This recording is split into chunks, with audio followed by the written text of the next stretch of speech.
IND 103 provides us a simplified approach to check whether an acquired set of activities are business or not, and this assessment is called concentration test.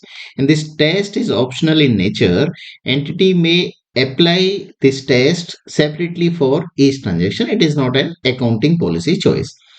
So in concentration test, we need to check whether the substantially all the fair value of gross assets acquired is concentrated in a single identified asset or group of single identified asset.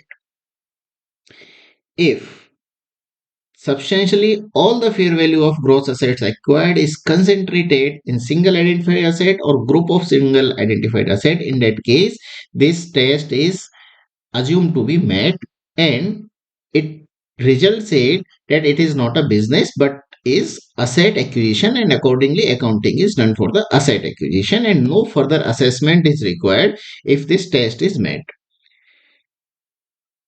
If this test is not met, in this case further assessment is required whether the activities that we have acquired is a business or not.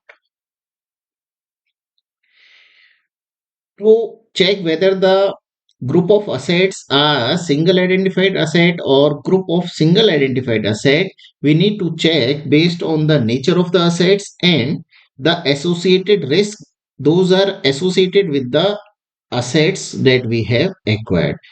So the tangible and intangible assets are not considered as a similar asset. Similarly, tangible assets in different classes, for example, inventory will be considered separately, manufacturing equipments will be will be considered separately. And unless there is an asset, for example, building made on the land, and it cannot be removed without incurring significant cost, it will be considered as single asset.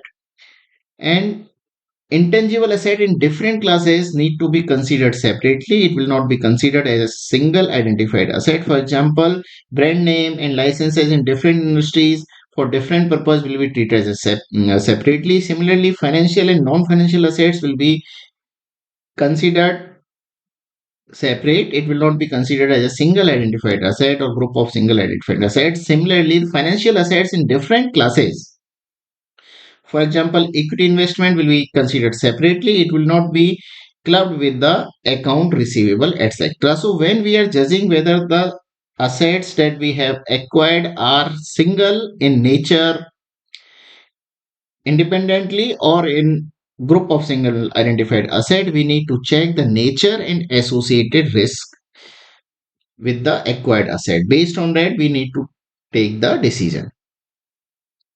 Similarly, when we are calculating the gross assets, fair value of gross assets acquired, we need to include any consideration that we have transferred plus fair value of NCI, non-controlling interest, and fair value of previously held interest. And we will exclude the cash and cash equivalents, deferred tax assets, and goodwill resulting from effect of DTL.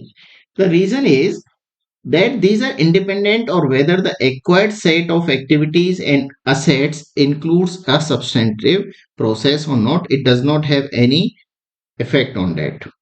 Apart from it, the term substantially is not defined in IND AS and it is considered generally interpreted as a 90% or more. So it's a matter of judgment and it is not meant to be a bright line test.